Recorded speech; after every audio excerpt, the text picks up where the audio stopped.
Today we're going to start section 2.4, which is actually factoring and solving polynomial equations. So this should look like what we did in chapter 1, and we're just going to have a couple more patterns that come out and a couple more tricks. So example 1, we're going to factor the polynomial completely. If you notice part A, this is not a squared, this is x to the third. In order to use those methods that we used in chapter 1, it needs to be an x squared. And fortunately here we can factor out a single x so that we have x squared plus 2x minus 15. And then as a reminder, the thing to check is if there's a 1 here, you can just use factoring the old-fashioned way where you kind of list your factors of negative 15 and you're going to find the ones that add to 2. So negative 1, 15, negative 3, 5, there it is, negative 3.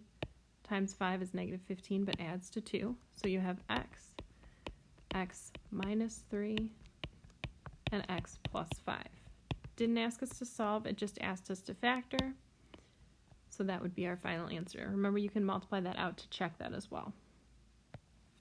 Part B, same idea here. Factor out the biggest thing you can from both parts. So in this case, it's a 2x to the third.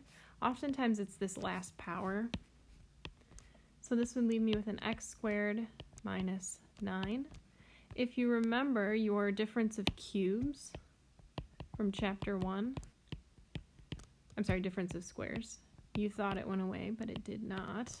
Difference of squares was where it was a squared minus b squared, and it would always factor to be a plus b times a minus b. So in this case, we have 2x to the third. Our a would be x. And our b would be 3, so it would be x plus 3 and x minus 3. That's completely factored, so that's our final answer. Part C, again, let's factor out the biggest thing. So in this case, it's a 4x to the second, so we're left with x squared minus 4x plus 4. This is actually also a special pattern, but let's just for practice write out how this would factor. It'd be negative 2 and negative 2. So we'd have 4x squared, and then it'd be x minus 2 times x minus 2. You could also write your answer as 4x squared, x minus 2 squared, right? Both of those are totally fine, totally correct. All right, so that's a blitz through kind of factoring. We have some new patterns here. I say new kind of in quotations. They look pretty familiar to us. It's the sum of 2 cubes and the difference of 2 cubes. So notice the sum, you'll have a thing cubed plus a thing cubed, and this time it's going to factor as a binomial times a trinomial. When it's the addition one, this will be a plus, and this first sign will be a minus.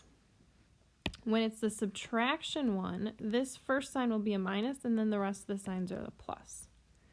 So let's put this into practice. If you look at example 2, I have x to the third plus 64. If you're not sure 64, what that cube is, you can just type that into your calculator. 64 cube root would be 4. So that means my a here is going to be x, and my b will be 4. Then our special pattern here, this is going to be a sum, so it should be that we factor to this to be a plus b times a squared minus ab plus b squared. You won't always have to write this, but just as we get used to it, I'll write that step. So this will factor as x plus 4, x squared minus my a times my b.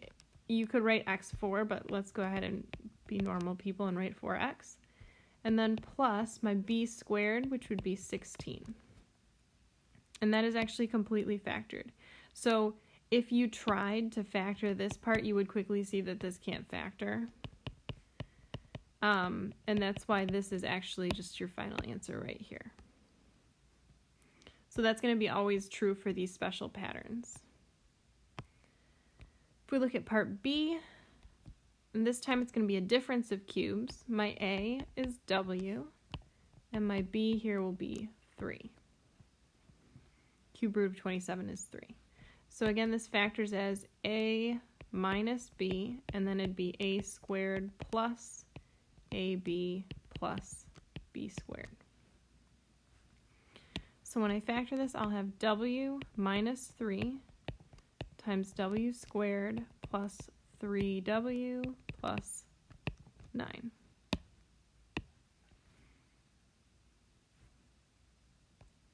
For the last one, we have to do a bit of a trick here. So first of all, like I said, if you have an x with a power at the end, you know you're going to factor that out. Then the other issue is 16 is not a perfect cube. Not a perfect cube, and neither is 250. So we want to divide a perfect cube out of that. I don't expect you to memorize your perfect cubes, but you should know 8 is a perfect cube. So if we could get this 16 to be an 8, we would be looking good. So if we factor out a 2x squared, that would leave us here with an x to the third minus, and that would be 125. Hopefully you recognize 8 and 125 are both perfect cubes. So this 2x squared now is just kind of be there. But this is now a difference of cubes, where my a is 2x. Be careful, you have to take basically like the cube root of the whole thing. And then my b here would be 5, because 5 to the third power is 125. So when I factor this, I'll have 2x squared times, my difference of cubes says a minus b, so 2x minus 5. Then my a squared, which would be 4x squared, plus ab, so it'd be 10x, and then plus b squared, so plus 25. So again, this part is my ab, this part's my a squared, and this part's my b squared. And that's actually my final answer, even though that looks really ugly. So that's using those special patterns in example 2, which you'll use for part of your homework. And then example 1, you're just going to factor by either the normal method or factoring out a monomial, or using like the difference of squares or the perfect square trinomial.